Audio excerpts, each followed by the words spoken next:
Сәлем магистратураға тапсырушы талапкер. Бізде бүгін тағы да ағылшын тілінен тест талдау. Бұл бізде тест талдаудың 3-ші бөлімі. Бұның алдында да, егер көрмеген болсаңыз, менің каналымдағы 1-ші, 2-ші бөлімді көріп өтсеңіз, ішінде толықтай тестті талдап өткен болатынбыз. Енді бүгін сол 3-ші бөлім тест талдаудың жалғастырамыз. Мынау біздегі келесі тағы бір пробный тесттің алғашқы сұрағы. The national football team won a great victory on Saturday. Так, бізде ұлттық футбол командасы керемет жеңіспен Saturday, суббота, бізде субботада керемет жеңіске жетті дейді, ұтты дейді. Енді бізде ұлттық футбол командасының алдында әйелдердің деп тұр, әйелдердің ұлттық командасы деген сөз керек болып тұр бізге. Бізде мына жерде women деген бізде бір әйел болады. Мына жерде women болса, оған s жалғап әйелдердің болады. Сонда бізде women's деген дұрыс емес, women's деген де дұрыс емес. Бізде women деген әйелдер деген оны білдіреді. Содан кейін барып апостроф жүреді. Мына үтірді апостроф деп атайды. Сосын S жалғанады. Сол жерде апостроф S бізде нің деген мағынаны білдіреді. Әйелдердің деген. Так, сонымен бізде мына жерде B варианты дұрыс. Келесі сұрақта this letter isn't for, it is for дейді. Бұл маған емес саған, маған емес оған деген сияқты бір сөз қою керек болып тұр. Енді бұл жерде негізі бізде бір арнайы қиын грамматика жоқ. Бұл жерде тек сіз мына жерде берілген сөздердің аудармасын білсеңіз, онда сіз сол аудармасына сәйкес таба аласыз. Мына хат біреуге емес, ол біреуге деп айтып тұр, бізде. Енді соған сәйкес табуымыз керек. Бірінші her деген, оның деген, he деген, ол деген. Оның ол бойынша мағынасына келмейді. Us деген бізге, немесе бізді, мысалға мына жерге it isn't for us, бұл бізге емес деп қоямыз да, ал мына жерде they деген олар. It is for they. Бұл олар деген болмай қалады, бізге оларға деген керек. A дұрыс емес, B дұрыс емес. Келесі C да your деген сенің. It isn't for your болмайды. For дегеннен кейін ол үшін, сен үшін болу керек бізде. You деген болу керек та, мына жерде бізде сенің деген тұр. Мұнда бізде S варианты дұрыс емес. Келесі me деген маған немесе мені деп аударылады. You деген саған немесе сені деп аударылады. Және сен деп те аударылады. 3 мағынасы бар. Енді оны контекстке байланысты тауып алуыңыз керексіз. Енді this letter isn't for me, бұл хат маған емес, it is for you, бұл саған. Міне сонда бізде D варианты дұрыс. Келесі сұрақты қарайтын болсақ, the correct order in the sentence is, мына жердегі сөйлемнің дұрыс реті бойынша жазылғаны қайсысы дейді. Так, біріншісінде Frank is having afternoon. Мына жерде үлкен ошибка көрініп тұр, Frank is having, Frank та бірдеңе істеп жатыр дейді. Не істеп жатыр? Мына жерде afternoon деген сөз қойып қойған. Afternoon деген бізде түстен кейін.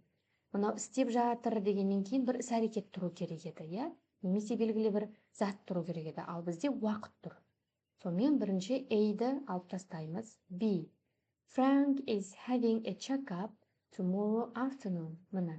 Frank having a check-up деген ол тексерістен өтеді. Немесе check-up деген тексеріс деген мағынаны білдіреді.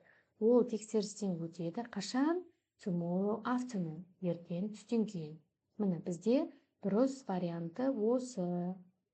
Келесі варианттарды бір оқып шықсақ, in the afternoon tomorrow. In the afternoon tomorrow деген структура дұрыс емес. Бізде бірінші tomorrow ертең жүру керек. Түстен кейін сосын барып жүру керек. Біз түстен кейін ертең деп айтпаймыз, ертең түстен кейін деп айтамыз. C варианты дұрыс емес. Tomorrow Frank is having a check-up afternoon. Мына жерде қарасаңыз, ертең бір жақта тұр, түстен кейін мына жақта тұр. Екеуі екі жақта тұр. Ал екеуі негізі бірге жүру керек. Сонымен A, C, D варианттары дұрыс емес. Бізде дұрысы B варианты. Келесі сұраққа өтсек. I arrived the station at 6 o'clock. I arrived the station at 6 o'clock. Мен станцияға сағат 6-да келдім. Arrive деген келу деген. Енді бізде негізі ағылшын тілінде предлогтардың өзінің кейбір қатып қалған предлогтар бар. Мысалға біз in ішінде деген предлог қолданамыз, я? On деген бір нәрсенің үстінде деген, above деген мысалы жоғары жағында деген сияқты предлогтар бар, я? Ол бір аудармасын білсеңіз, сіз оны құрастырып кете аласыз. Бірақ кейбір сөздер бар, ол өзінің предлогымен бірге жүреді. Сол сөздердің қатарына осы at деген кіреді. At the station, станцияда. Сонда бізде мұны at сөзі осы stationмен бірге жүреді. C варианты дұрыс. Келесі. I wish деген бізде мен қалаймын деген. Солай болғанда ғой деген мағына білдіреді. I wish that he honest. Honest деген честный деген. Шыншыл, шындықты айтатын адам, я? Енді бізде негізі формула, ағылшын тілінде мынандай формула бар. I wish деген сөзден кейін, I wish деген өзі грамматикадан кейін, я past simple жүреді, я past continuous жүреді, я past perfect жүреді. Енді бізде қарасақ, мына жерде past simple, мына жерде could realize деген past simple келеді, бірақ he will be honest деген мынау келер шақ болып кетіп тұр. Бізге мына жерде айтып тұрғанына мен оның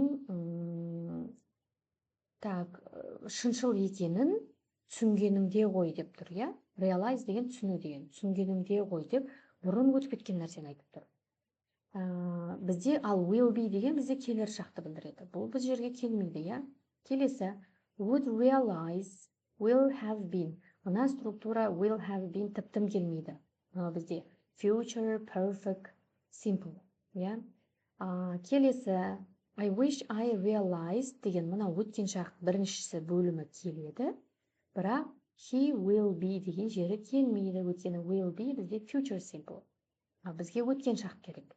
Ең соңғысына қарайтын болсақ, I wish I had realized, мен түсінгенімде ғой дейді, realize деген түсіну деген, that he was honest, оның честный, шыншыл болғанын түсінгенімде ғой дейді. Мына жерде қарасақ, мынау past perfect, ережеге сәйкес келіп тұр, was өткен шақ. Сонымен бізде D варианты дұрыс. Келесі сұрақта the interviewer, one of the workers for his opinion of a work of art. Interviewer деген интервью алушы адам, өзінің қол астында жұмыс істейтін шығар, бір жұмысшыдан оның өнер туралы оның мнениесін, ойын сұрады дейді. The interviewer сұрады. Бізде енді мына жерге қарайтын болсақ, жерде біз сұрады деген сөздің өткен шағын табуымыз керек. Ask деген сұрау, өткен шағы ask болады. Сонда бізде бірден автоматически осы ask деген сөзді қоямыз. Интервьюер сұрады. B варианты дұрыс. Келесі cranes for lifting heavy weights. Crane деген кәдімгі кран, көтеретін.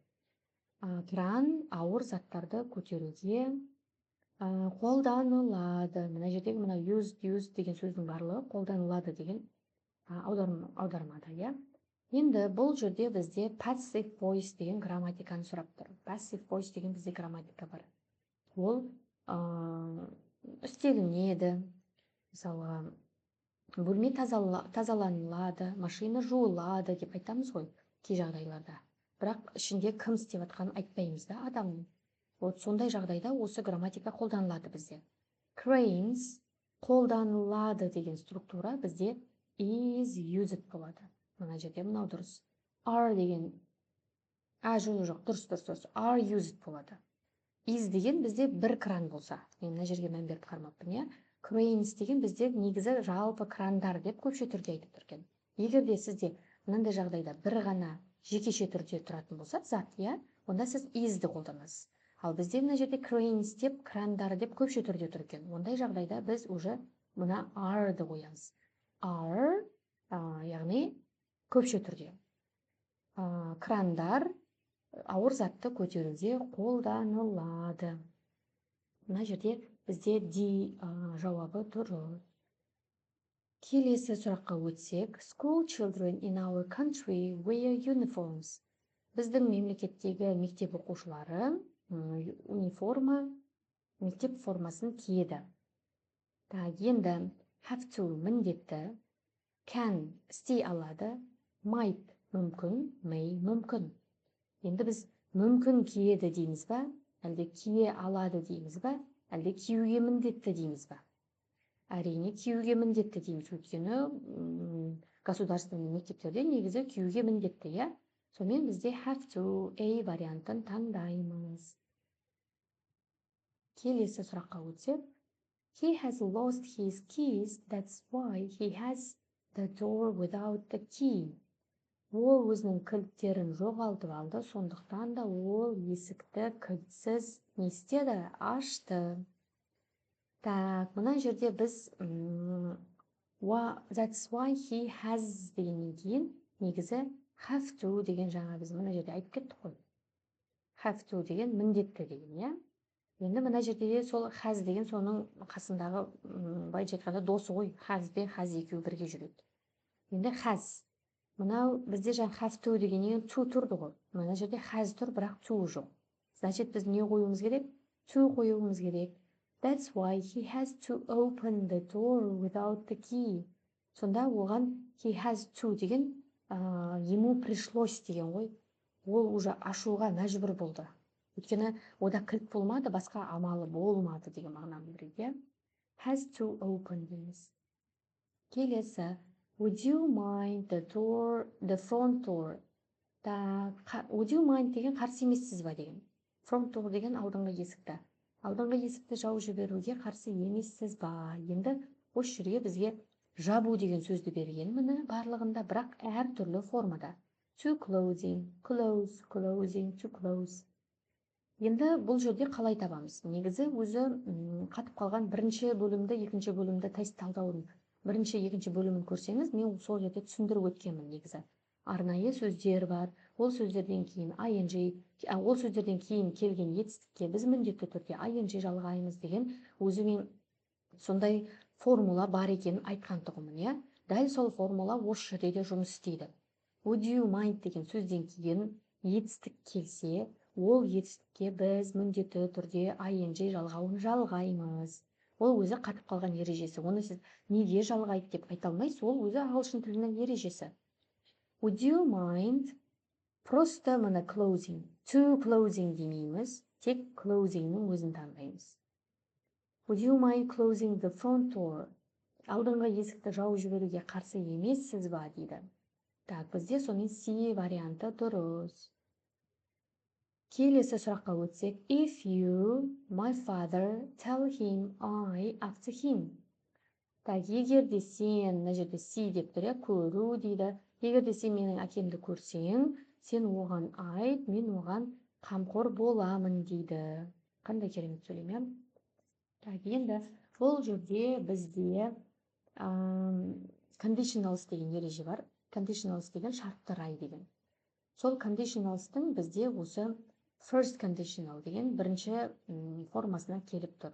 Ол жерде бізде мына жерде present simple болу керек, ал мына жерде will болу керек. Енді қайсысы present simple, қайсысы will? Мына жерде present simple тұр, бірақ will жоқ. Мына жерде мынау тіптің өткен шақ, бұл да сәйкес келмейді. Мына жерде will тұр, бірақ present simple мына жақта тұр, бұл да жарамайды бізге. Сонда бізде соңғы вариант дұрыс. Мына жерде present simple тұр, ешқандай жалғау жоқ, иә? Will look, мынау келер шақта тұр. Сонымен бізде D варианты дұрыс. Келесі. Me your phone number so that I can call you. Так, маған телефон номеріңді, мен саған звондай аламын сол кезде дейді. Не істейді маған телефон номеріңді? Бер дейді. Call хабарласу, ask сұрау, give беру, answer жауап беру. Әрине бізде C варианты дұрыс. Give me your phone number, Маған телефон нөміріңді бер, so that I can call you. Мен саған звондай алатындай, звондап тұратындай, иә? Келесі, мынау бізде енді соңғы сұрақ. It's time the children in bed. It's long after their bedtime. Балалардың төсекке жату керек уақыты болды дейді, иә? Олардың төсекке жататын уақытынан уже ұзап кетті дейді. Уақыт біраз болып өтіп кетті дейді. It's time the children. Енді балалар деген бізде көпше түр. Иә, балалар деген. Енді көпше түрге біз озды қоя алмаймыз. Оз бізде жекеше түрде жүреді. Had been, have been деген бізде өткен шақта. Екеуі, иә, бірақ мағынасы children had been in bed деген осы кезге дейін болды, төсекке жатты деген мағына білдіреді. Бұл бірақ бізде яғни бұл балалардың төсекте жатқан екенін көрсетіп тұр, мына екеуі де. Енді it's time the children were in bed деген уже мына жерде бізде өткен шаққа осы сәйкес келеді. Балалар төсектеріне жатып қалғанда, иә, кроваттарына жатып қалғанда, өткені уже ұйықтайтын уақыттан біраз асып кетті дейді ереже бойынша. Сонда бізде D варианты дұрыс. Енді келесі тест талдауды асыға күтіңіз. Менің каналыма подписаться етіп жазылып, колокольчикті басып қойыңыз. Сол кезде мен келесі магистратураның тест талдауын салған кезде сізге автоматически сообщение барады. Менің видео салғаным туралы. Сондықтан да каналға тіркеліп қойыңыз. Егер де осы тест талдау ұнаса, лайк басыңыз, түсінбеген сұрақтарыңыз болса, комментарий жазыңыз, комментарийда сол жерде түсіндіріп өтемін. Ал келесі 4-ші бөлімде кездескенше.